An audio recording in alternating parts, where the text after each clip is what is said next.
Welcome everybody to pediatric. I want to welcome everybody to Pediatric Grand Rounds today. We've got a really exciting Grand Rounds that I'm looking forward to, and I'm going to turn it over to our Vice Chair for Education, Dr. Sandrain van Schaik, to introduce our Grand Round speakers today.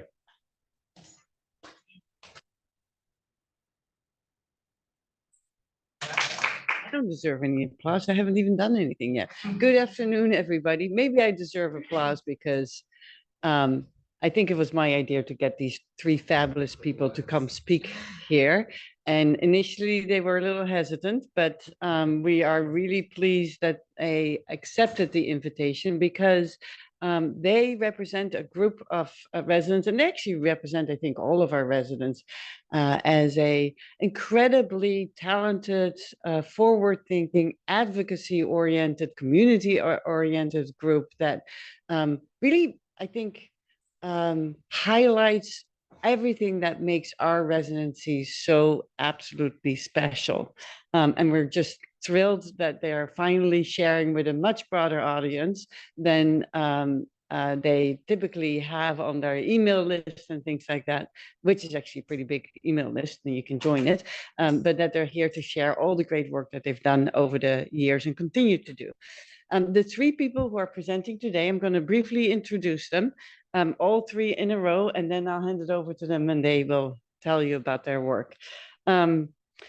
Starting with Dr. Amber Gautam. Dr. Gautam is originally from North Carolina, where she did her undergraduate degree in public health nutrition from UNC Chapel Hill, as well as her medical degree from East Carolina University. She also obtained an MPH from Harvard in the Department of Health Management and Policy. Here at UCSF, she's in the PLUS track, which recently got renamed. And I'm not sure if you're going to talk more about that, but it's still a track in the residency program that's really focused on advocacy and leadership. She has a passion for grassroots organizing as well as community and state policy work, all broadly centered around the goal to structurally redistribute power and wealth. The next in the panel is Dr. Justin Overall. Dr. Overall is a resident physician here at UCSF as well. She obtained her Bachelor's of Science at the University of California, Davis, her medical degree at the University of Colorado School of Medicine, and also an MPH at the Colorado School of Public Health.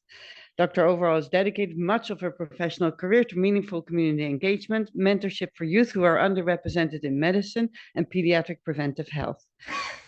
As a physician of color, she understands the importance of representation within the field of pediatrics and is passionate about collaborating with her fellow RISE leaders, co-residents, and faculty to support diversity, equity, and inclusion within the residency program, anti-racism initiatives, and health justice.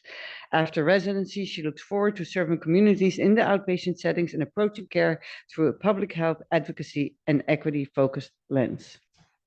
And then the third in the panel is Dr. Mauricio Franco, who also goes by Jimmy, and I just confirmed with him, either way is fine. Dr. Franco has carved a path that centers social justice and health equity as the backbone to how he approaches medicine and mentorship. He has spent 15 plus years co-leading initiatives to transform mentorship in Latin communities and LGBTQIA and advocacy. He approaches his work with a commitment to intersectionality and believes medicine needs to be radically transformed. His education includes a BA from the University of California, Los Angeles in 2008, a Master's of Science in Global Medicine in 2017 from the University of Southern California, and his medical doctorate from Michigan State University College of Human Medicine in 2021. He is also a third-year pediatric resident at UCSF in the PLUS track. So I'm really pleased to have these three already very incredibly well accomplished and talented people come present the work that the RISE Coalition is doing. Welcome.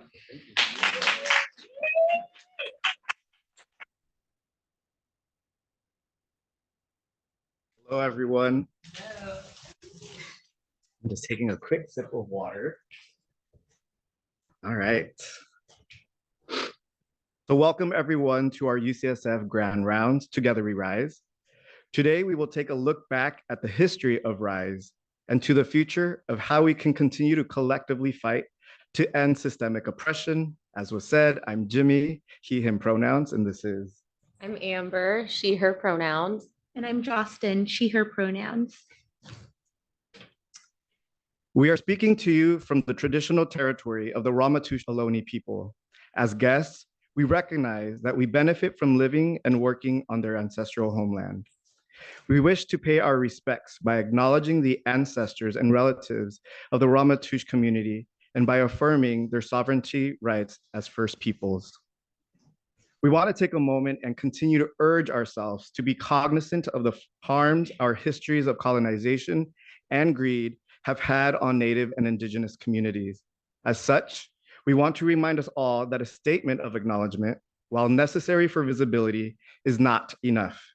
We must continue to advocate for the rights and sovereignty of Native and Indigenous communities and recognize a long history of Indigenous people protecting and stewarding the land. We reaffirm that we are speaking to you from the traditional territory of the Ramaytush Ohlone people. We also want to acknowledge that much of what we know in this country today, including its culture, economic growth, and development throughout history and across time, has been made possible by the labor of Africans who were enslaved and their ascendants who suffered the horror of the transatlantic trafficking of their people, chattel slavery, and Jim Crow. We are indebted to their labor and their sacrifice. We acknowledge the tremors of that violence throughout the generations and the resulting impact that can still be felt and witnessed today. We also recognize these acknowledgements are only words and do not excuse us from continuing to do the work to dismantle the structures that sustain inequality. We hold ourselves accountable to take action that will contribute to the well-being of the communities we have mentioned. Okay, so as far as our learning objectives for today, we'd like to honor the history of how the RISE Coalition came to be, highlight the work of residents and fellows to support diversity, equity, inclusion, and anti-racism within the UCSF Department of Pediatrics, gain a deeper understanding of our model and theory of change when residents, fellows, and faculty come together, and identify ways that you can join our movement. So for our agenda, as I mentioned, we'll be going over the history of RISE, then and now, why RISE, as in understanding why this work is so important, learning how you can rise, and then we'll have an opportunity for a Q&A at the end. Okay, so who are the RISE Coalition? So RISE stands for Resident-Led Physicians for Inclusion, Social Justice, and Equity. We are a group of residents, fellows, and faculty committed to advancing social and racial justice through efforts in medical education, advocacy, and community engagement at UCSF. We are your trainees, your faculty, your colleagues, and we are determined to see our system do better for marginalized individuals. And here we have some photos from back in 2017. You might recognize some faces.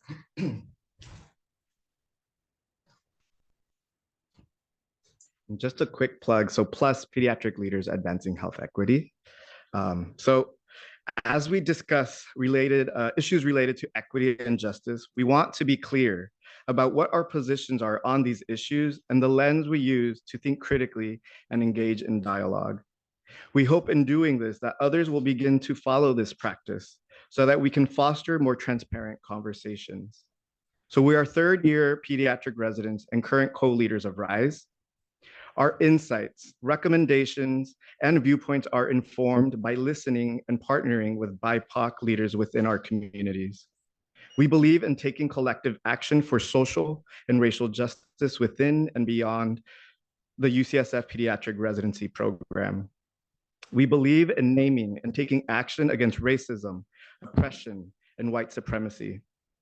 We work towards structural, interpersonal, and individual change through efforts in medical education, recruitment, advocacy, and community engagement. We also envision a world in which all oppressed people experience true freedom, liberation, and healing. We envision a world where the end of white supremacy opens to new ways of existing in partnership with one another. We envision a world where care and love are put in practice for the well-being of all. So these statements are also in line with the mission and vision of RISE. Okay. So the RISE Coalition in all its iterations has continued to lead many of the changes that have helped push the pediatrics department and our residency forward. We'd like to highlight a number of events and outcomes while recognizing that there are many other contributions that have been done. And we'll kind of group them into these categories you see before you: structural change, curriculum, recruitment, and the residency community. So we'll do this timeline style. RISE has been a part of UCSF Pediatrics residency for approximately 15 plus years, actually. It first began as a resident encouraged and led initiative, then known as the Diversity Council. So starting in 2008, the Diversity Council was founded under the leadership of then residents, Doctors Raul Gutierrez, Gabriela Maradiaga Panayotti, Natalie McKnight, Nay Guerrier, and Dr. Christopher Russell. Together, this group wrote the inaugural request back then to Dr. Sam Hoggood, who was the chair of the pediatrics department, to create the Diversity Council. And at that time had an emphasis on recruitment of diverse residents and faculty.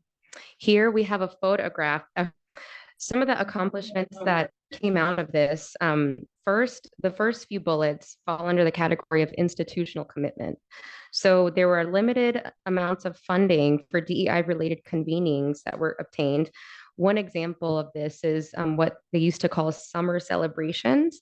And it used to be a group where UIM and allies of residents, faculty, and fellows could all come together and share community with one another. They also, at the time, asked the residency program director back then, who was Dan West, to appoint a chief resident DEI champion. Matt Pantel was the first one to take on that role. They also asked the department chair at the time, Kevin Shannon, to create the inaugural director of diversity of the Department of Pediatrics with 0.1 FTE. And at that time, it was Alma Martinez. Beyond that, I'll move down to a huge, swaths of changes they made to the residency application program or process.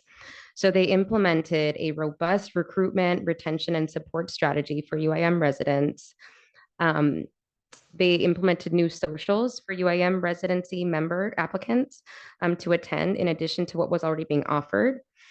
And diversity members were intentionally included in the RAC, the Residency Advisory Committee that comes together to review applications and create our ranking process. In addition to that, in the actual evaluation process, anti-racist holistic review principles were incorporated into the intern selection rubric, and anti-bias trainings were required for all RAC members. There are also a few additional events like diversity days and second look opportunities that were added specifically for UIM applicants. And in addition to this, the last bullet highlights their diversity report really called for a whole new curriculum to be integrated into what we already were being educated about as residents. And I want to just highlight, there were a number of faculty that were instrumental in making all this happen at that time, including Doctors Eddie Cruz, Carol Miller, Amber Pope, and Alma Martinez, as previously mentioned. And many of these highlights and other wins by the RISE leaders at the time over the years that followed were published in this landmark publication in the Journal of Academic Pediatrics. So I wanted to give that a shout out as well.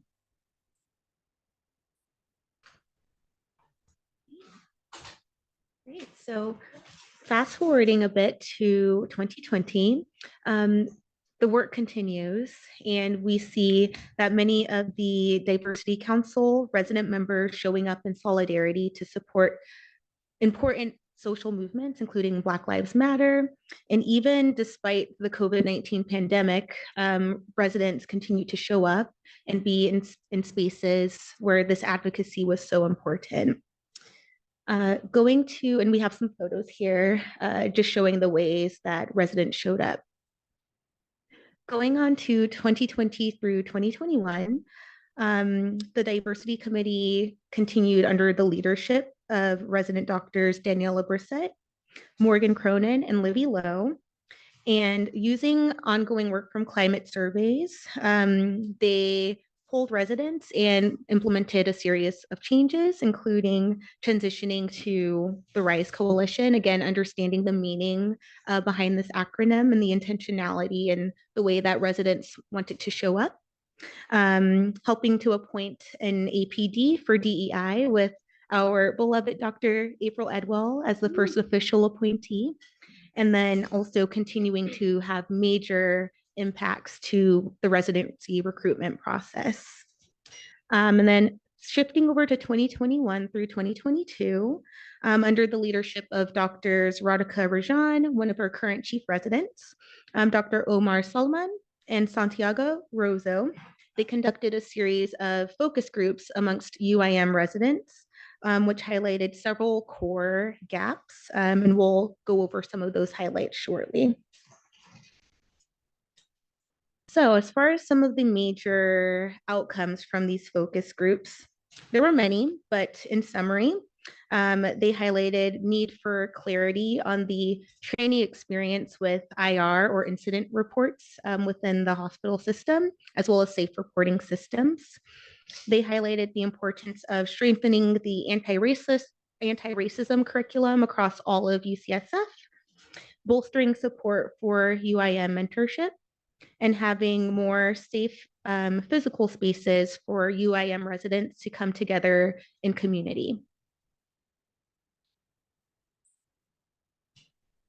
And so moving on to the past year, so 2022 through 2023, following up on the findings from these UIM focus groups, myself, Jimmy, and Morgan Kelly, one of our current GI fellows, we had the opportunity to work together to follow up on some of those direct asks that came from the UIM focus groups. And we were able to work with Dr. Hirsch in his department, his office, to get space, dedicated space in Mission Hall. And some of the subsequent outcomes and successes that came from getting this space included in 2023, just earlier this year, we had our inaugural Rise Up Gallery event, which featured and truly centered work from local youth artists within the community. We also launched our Radical Reads library. You can see Dr. Rajan there holding up one of the books, but it's available just in Mission Hall. Fourth floor, we can provide directions later for anyone who's interested in checking it out, but just a series of incredible literary works, poetry, novels, nonfiction works as well, centered on anti-racism, DEI, and other values that are in line with the RISE Coalition. And then here are some additional photos from the gallery event, including some of the wonderful artists that we had the privilege to get to learn from and celebrate. Also, shout out to Lauren Wooten. Yes. For her musical talents. Yes. She was playing The cello. Yeah. beautifully. Okay. So in addition to the many highlights and outcomes of the 2016 diversity report that Amber shared, we like to take a moment to focus in on some other specific structural, curriculum, and recruitment changes that were a direct result of not just that report, but the many years of intentional work that RISE leaders committed to over the subsequent years. And so as far as structural changes, so many RISE residents and former RISE leaders who have continued on at UCSF, as well as gone elsewhere, helped inform the Code Care program, which is a de-escalation program that has become a standard practice at UCSF Benioff Children's Hospital. Other things that came from RISE as far as structural changes has included recently supporting with the 2023-2024 PD search committee, and just highlighting that historically residents have not had a seat at the table in a role in supporting this search, but through the incredible efforts of RISE residents, faculty as well, who have been advocates in this voice. This is now something that is occurring this year. The RISE community and residents have also supported trainee social justice grants. So every year, UCSF PEDS residents, fellows have the opportunity to apply for funding for projects specifically committed to these values of anti-oppression, DEI, advocacy, and anti-racism. And then while it's not reflected here, one other big structural change that I feel like also reflects a community change was just the shift in the faces that we see in our program. So when the residents who started the kind of big revitalization of the Diversity Committee in 2016 began their work, they recognized that at that time, only 3 residents in the entire program identified as UIM. That was 11% of the entire cohort. And by the time that our class was fortunate to matriculate here, we were able to see an increase to 14 residents identifying as UIM, or 50% of the cohort. So another huge, important change that was accomplished through that intentional work. As far as curriculum change, so the RISE committee has, or RISE Coalition has developed longitudinal curriculum with faculty support as well to teach resident skills to address bias, support colleagues from diverse backgrounds, care for diverse populations, and a whole host of other important, tangible, and real skills. And then most recently, the members of our curriculum committee are actively working on establishing health equity rounds here at UCSF BCH. This is a curriculum that I believe was started initially at Boston Children's Hospital, and then Seattle Children's was, I believe, the second institution to implement this. And this is a change that many of the RISE residents are working on with, in addition to some of the PHM fellows. And then as far as recruitment changes, outside of what's been mentioned, RISE members were instrumental in implementation of UIM pre-screening for residency interviews and continue to be actively involved in that process. We've supported anti-racist holistic review principles into the intern selection rubric, and then supporting the visiting elective scholars program for fourth-year medical students who identify as UIM and come to participate in various electives here at UCSF.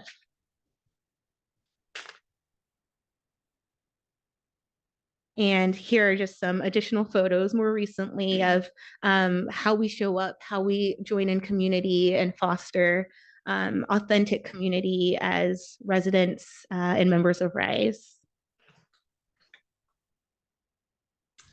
Okay, so now we'll move on to talking about why RISE. Why is this work so important? As we are all members of an academic institution and in a workforce that really values evidence-based decisions, we all recognize the benefits of approaching a complex problem with guidance from data and literature. However, when we consider DEI topics, we also want to acknowledge the real harms that can come with this approach. And we found this to be very well captured by this following Toni Morrison quote. The very serious function of racism is distraction. It keeps you from doing your work. It keeps you explaining over and over again your reason for being. Somebody says you have no language, and you spend 20 years proving that you do. Somebody says your head isn't shaped properly, so you have scientists working on the fact that it is. Somebody says you have no art, so you dredge that up. Somebody says you have no kingdoms, so you dredge that up. None of this is necessary. There will always be one more thing.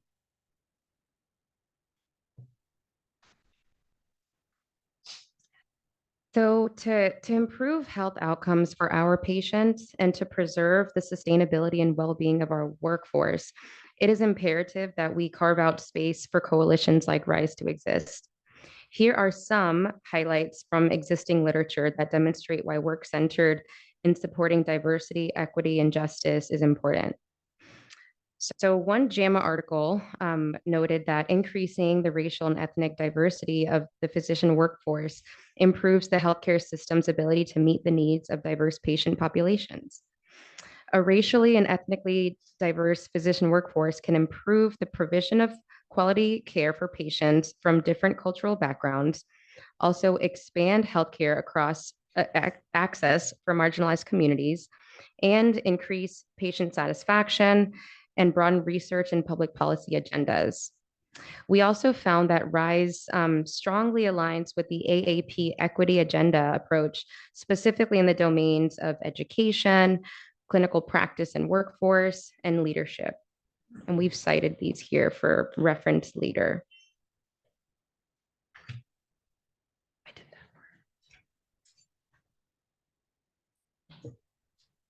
So if you all haven't noticed, we love using RISE in all our slides and how we can creatively keep in mind how you can rise. So where do we see our work going? Where do we see it headed? Or in other words, these are some of our ideas on the rise. So we can continue to address the themes derived from prior years' focus groups to foster a respectful and psychologically safe training environment for residents, in particular, continuing to honor the work that previous leaders have done. We can continue to expand the mandatory resident curriculum rooted in anti-oppression, anti-racism, and social justice, continuing to work with our APDs and our PDs to make that an ongoing effort. Continue to expand efforts to intentionally recruit residents who have been historically excluded in medicine. We can also support community within and outside the residency program. Strengthening support of grassroots community organizations and advocacy efforts, and truly rally around the work in eliminating inequities in the undertreatment and the invalidation of the pain of Black patients. We also wish to explore how the juvenile legal system impacts the care we give young people that are moving through the healthcare system. So now, how can you rise?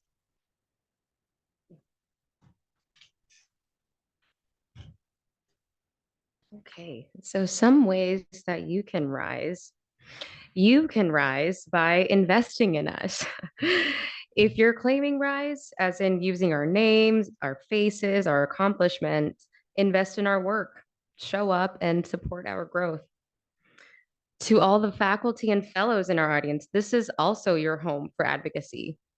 Your support within RISE is critical and appreciated.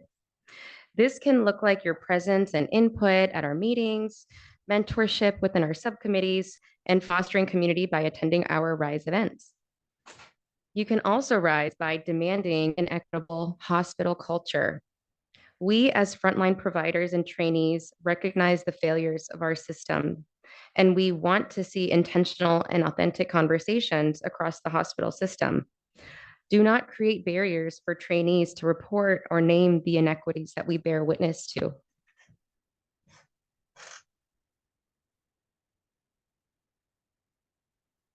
Okay.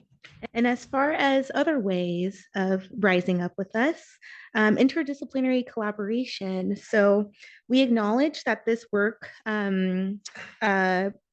requires collaboration, and we know, and we've talked with folks in all departments, all disciplines, and we know that there are so many great thoughts and ideas and that the work is happening.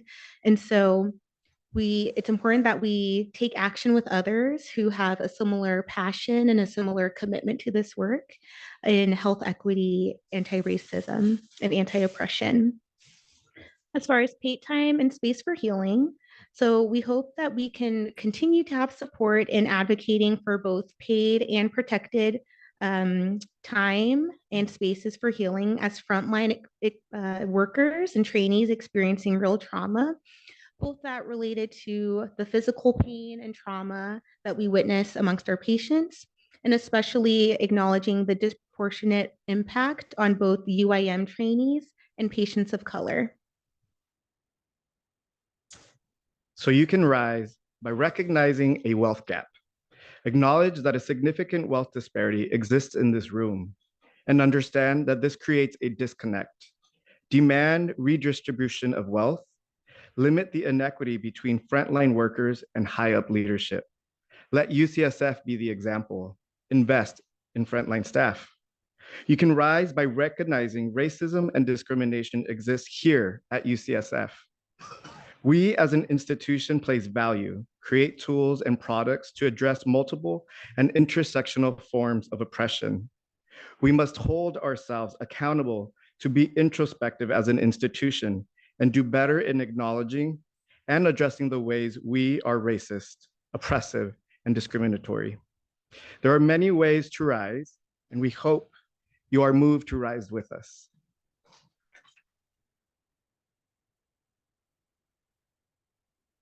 As leaders, we would be remiss if we do not use our collective voice and privileged platform to amplify the call made by colleagues, healthcare workers, activists, and the people of Gaza to end the genocide of Palestinian people. We echo the urgency and the erasure of Palestinian people's humanity. While these issues are complex, we must continue to seek out education, and we cannot be silent. As such, we stand in solidarity with Palestinian people. We mourn the loss of innocent lives in Gaza and Israel. We grieve with our fellow healthcare colleagues devoting their lives under impossible conditions in Gaza. We denounce genocide. We denounce apartheid. We denounce any rhetoric that strips people of their humanity. We demand a ceasefire. You can also take intentional action by knowing that your patients and colleagues are directly impacted. Know there is harm in a neutral statement. Know there is harm in statements that ignore nuance and complexity. Know there is harm in silence. If you are unsure how to show up, be willing to ask, educate yourself. We want to just take a moment and sit with this slide.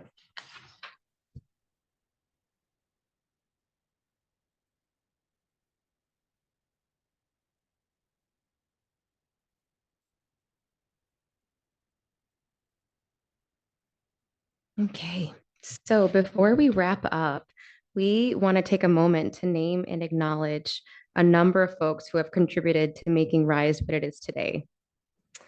Starting at the top, Dr. Alma Martinez, now retired, but an incredible force throughout many years. We also want to give a shout out to our RISE Coalition residents, faculty, and fellows who are members, and a special thanks to our subcommittee leads, some of whom are here today. Doctors April Edwell and Laura Rubinos, our amazing faculty leads. Shout out, April. Dr. Lee Atkinson McAvoy here in the audience too, who is our current Vice Chair of Diversity, Equity, and Inclusion. Dr. Meg McNamara for showing up and supporting us in her role as our Program Director. And we also want to take a minute to recognize numerous UCSF activists and organizers whose anonymity we want to respect, but whose labor towards revolution has been a huge fuel for all of us, especially recently.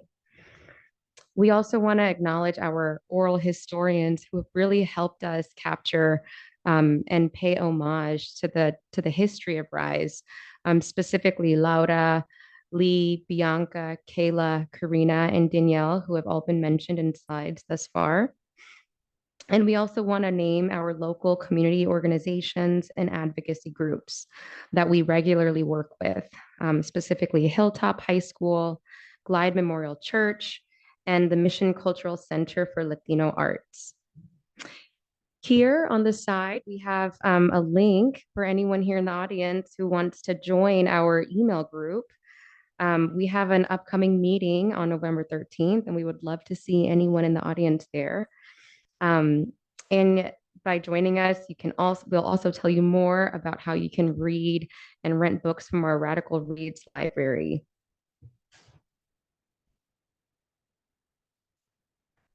So we have a couple events coming up, thanks to the support of our residency program and also to the Immigrant Health Task Force, along with some of the RISE leaders. So we are looking forward to our Dia de los Muertos and also honoring the Hungry Ghost Festival tomorrow at 6:30 p.m. Again, we're going to shout out Mission Hall, 4th floor, facing 16th Street.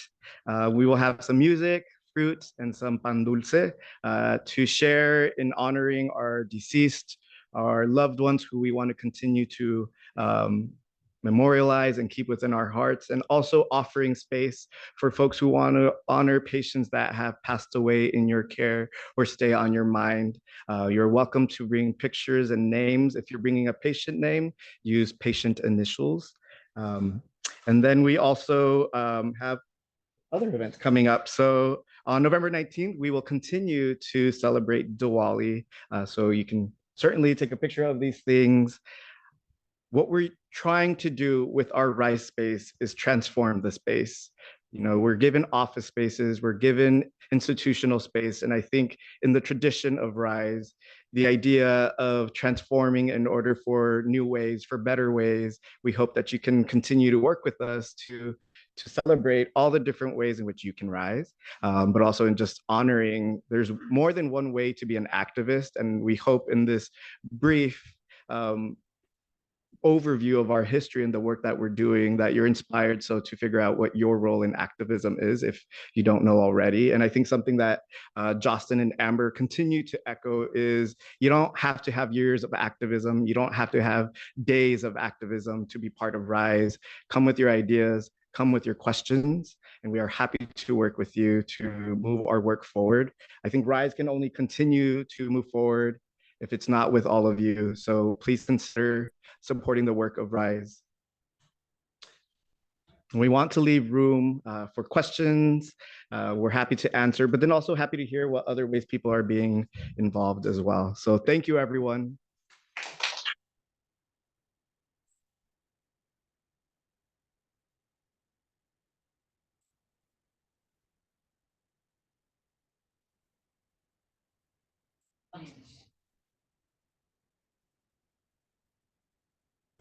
One on Zoom. Start with one that's actually mostly a commentary on the great work. It's from Dr. Richard Quint as a retiree from the department. I remember well how over 30 years ago, the advocacy efforts of a group of several faculty members, including Carol Miller, Alma Martinez, and Tim Kelly, to increase UIN residents and pediatrics fell on the deaf ears of the departmental leadership at that time. I congratulate the accomplishment of RISE as well as the PLUS program, the pediatric training program, as well as educating students, residents, and faculty on the racism, the need to improve PEI and post society. I'd like to remember that there should be a shout out on that role starting the PLUS program. So, thank you, Dr. for bringing that up. Question from the audience.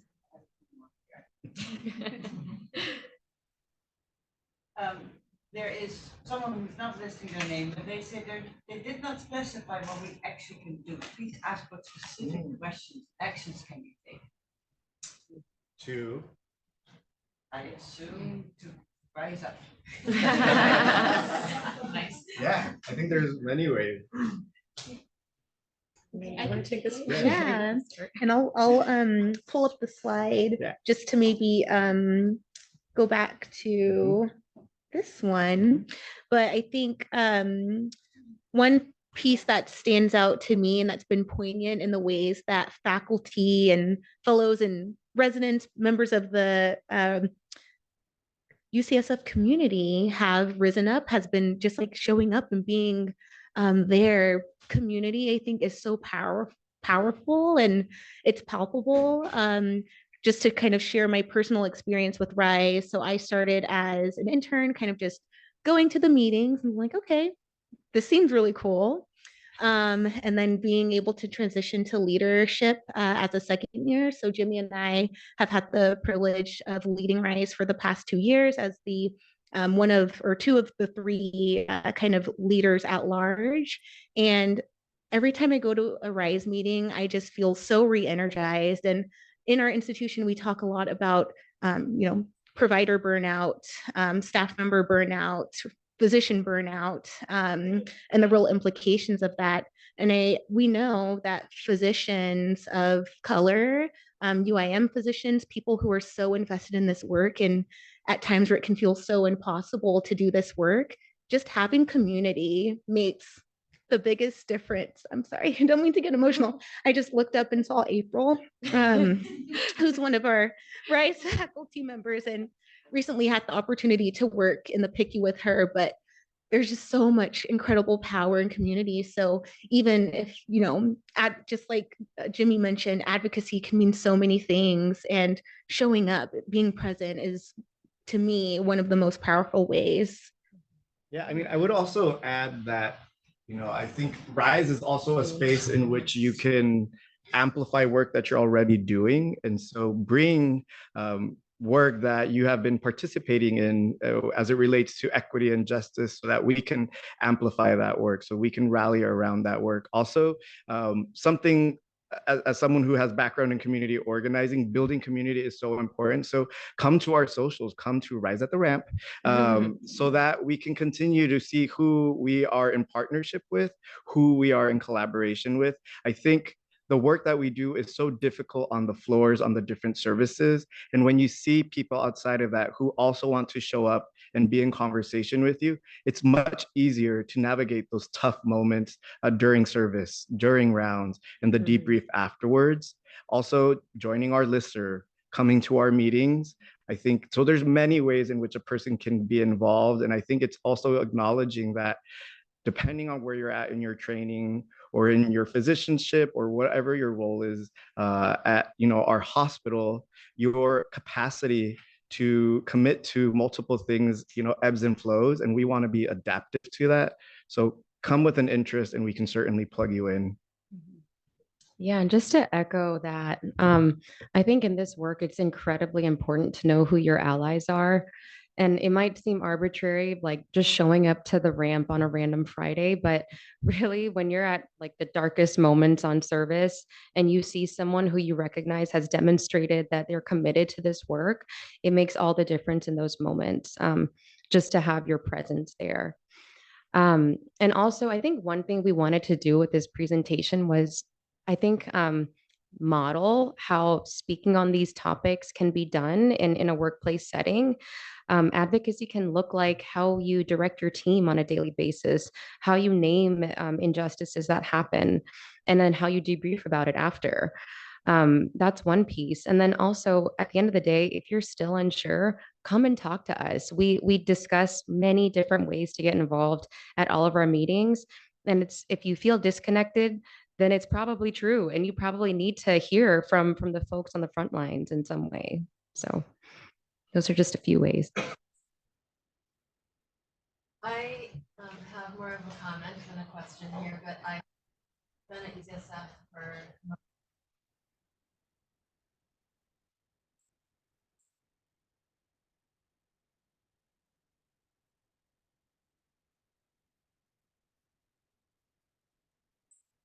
and I can say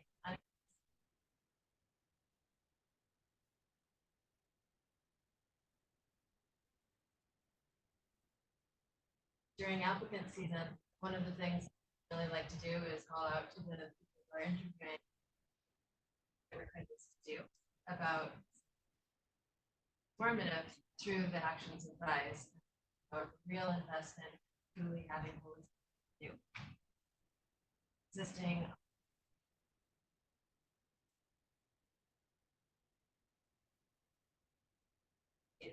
will help bring over the line in the last years, and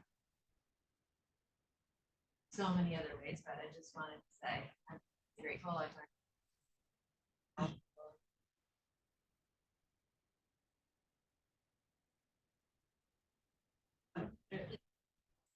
From Zoom, move on and then we'll see the audience again. Are you doing any direct advocacy around the Middle East oppression happening in the world right now? You know, almost 4,000 lives.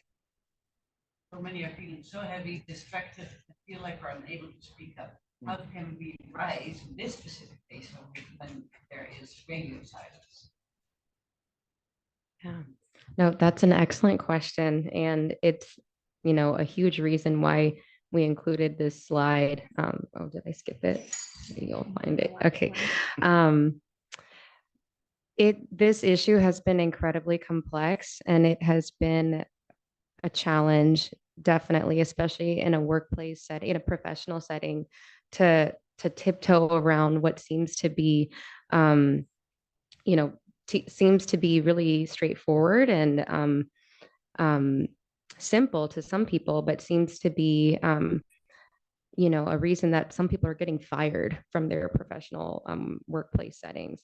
So I think it's taken a lot of intentionality from folks in our Rise Coalition. And it was really a testament to how important it was to have a protected space. We have a WhatsApp group that is like an opt-in model, and it's been a really safe space for people to discuss what can we do about this.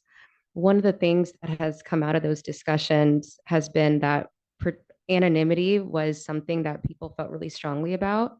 And in that spirit, we were able to rely on some of our leaders, specifically April was able to speak on behalf of, you know, a collective Rise voice to advocate against or advocate to our hires up in UCSF and in the broader UC system about some terrible messaging that was really impacting residents and faculty.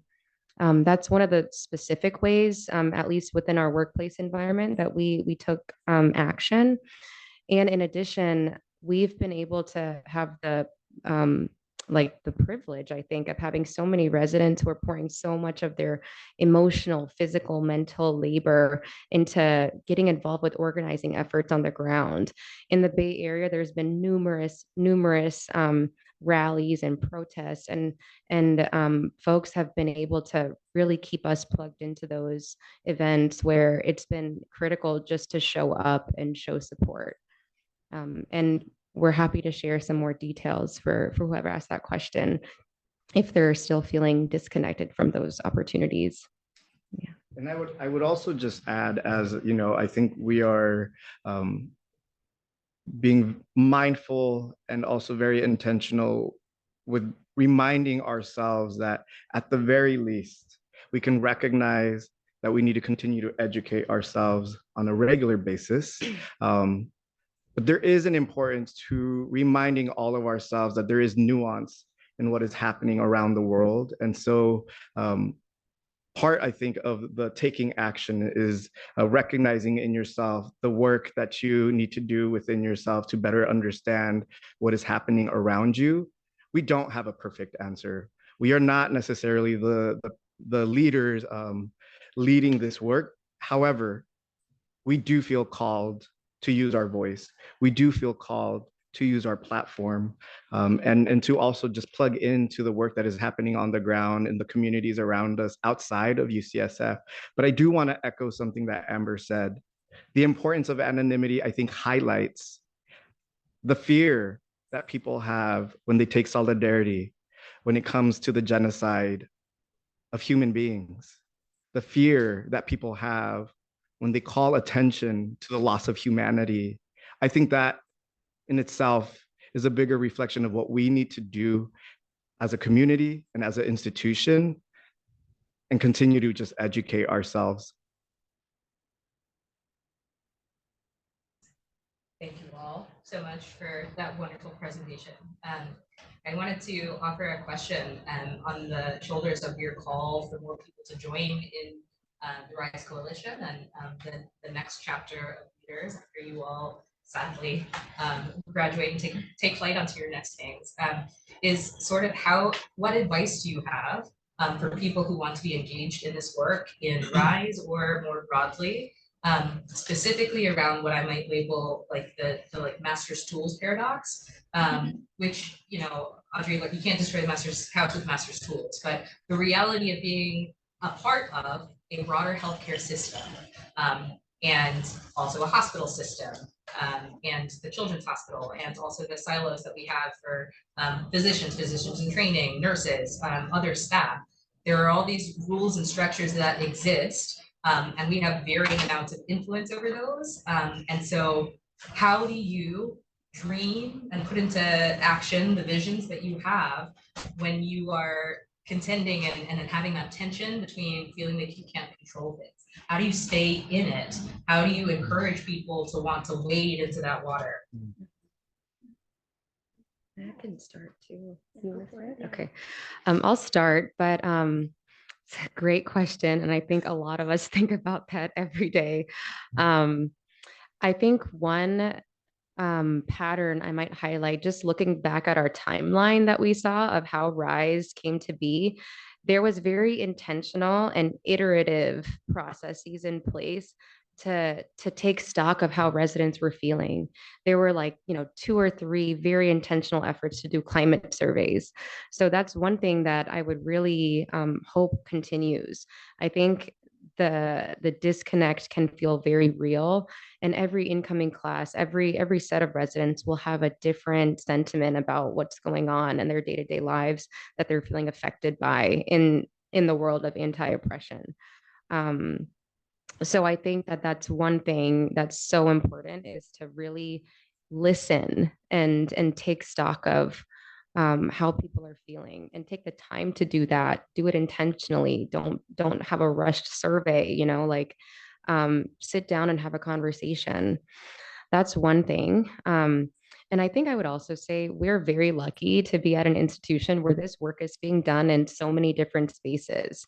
I know that within our hospital system, Dr. Karina Ike-Petty has been working with a group of folks on an anti-racism initiative. In the medical school, there's, you know, equivalent programs. There's so many different groups of people asking themselves that exact same question. And I think my dream would be for all these groups to know that they have allyship in each other and really be able to strategize together to create institutional change. Because I think that's what your question gets at, is how do we go beyond just us in our own community, in our own safe space, and really see that change at a higher up level. Yeah, go ahead. And then similarly, kind of building what Amber's emphasizing, it's also as far as that piece about like how do people feel encouraged to step into this with, you know, it's there takes some vulnerability to be able to have these discussions. And I think having culture shifts where you just build, whether it's in your clinic or in your workroom or on your unit within the department, I think cultural shift and institutional change starts with even individual connection. And so to give a real life example of what that has looked like, even just this week on a service, I had the opportunity, just kind of out of nowhere, it just came up that this grand rounds was happening. And I had a chance to talk with one of the nurses in the PICU, and we'd had this beautiful, deep conversation at one of the workstations outside of a patient room about the realities of institutional racism and oppression. And I got to hear about some of the work that's happening on the unit with the Bridge program. And so I think starting with community, meeting one another, finding your allies, and really having an opportunity to collaborate with folks who are also passionate about similar values. And I would just add that the way I've been able to sustain my work over the years is working constantly to not be ahistorical, which is partly why a bulk of our presentation today highlighted the number of people who I imagine were others involved in the work that RISE has been able to do, and crediting that work.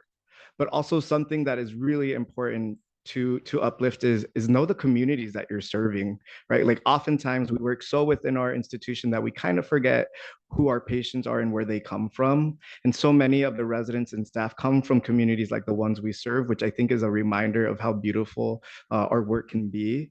But I think if anything that, you know, I take away with me from being part of Plus and from being part of Rise and being part of our program is to have radical imagination, which means really, really thinking creatively and how we can dismantle, disrupt all the different ways in which we see harm to our patients and ourselves. And so, you know, I think the sustainability of your work and your introduction to this work takes a lot of intention and investment in your own self, but also working in a place that invites that work.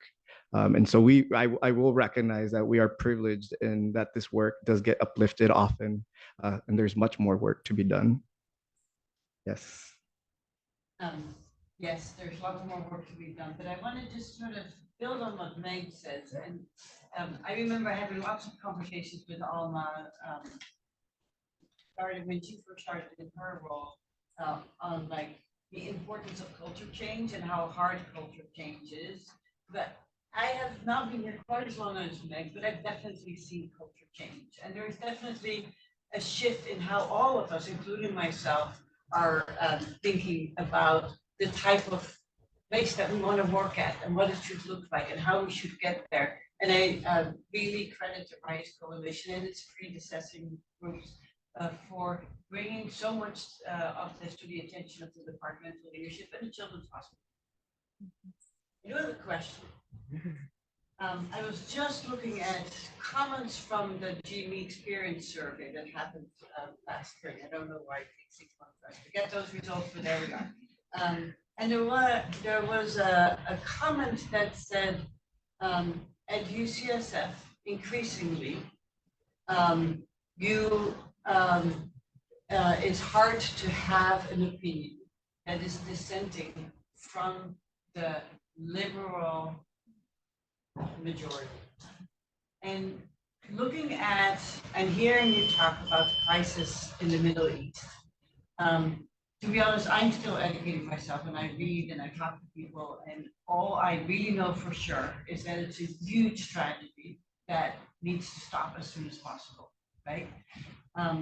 But I also see that there's different opinions on how we should get there and what that should look like. And I'm wondering a bit whether we risk, by making such strong stances, which I, on the one hand, encourage you to do and applaud you to do, we close ourselves to a conversation and we create polarization where it's actually, I think, more important to start with that initial point and then say, so many human lives are being lost. There is so much suffering. That has to stop. And how can we get that? Yeah, no, it's a great comment question.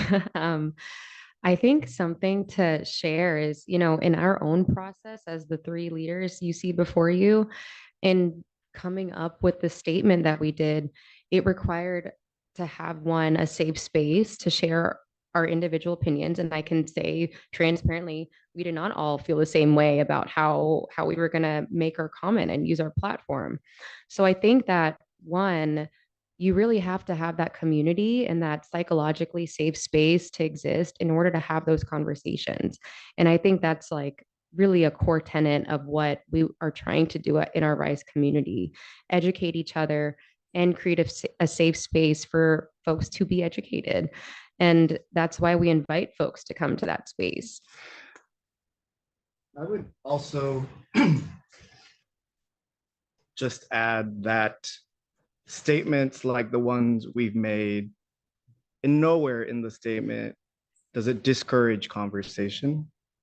In nowhere in the statement does it encourage or discourage dialogue around the nuance which we've highlighted, the complexity which we've highlighted. And so I worry when we look at statements like this calling for humanity, that rather than uplifting the message for the sovereignty of people and their safety, we focus on the divisiveness of it.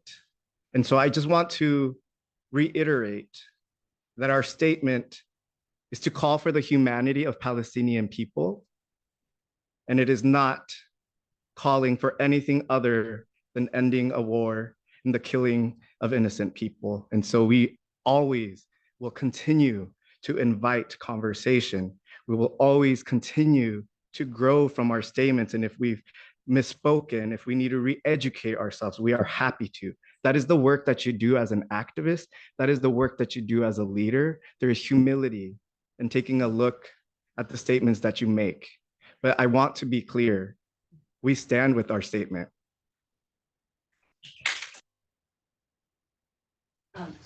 We're after the hour already, so I'm gonna end by saying thank you so much for being here, for educating us, for sharing all this with you.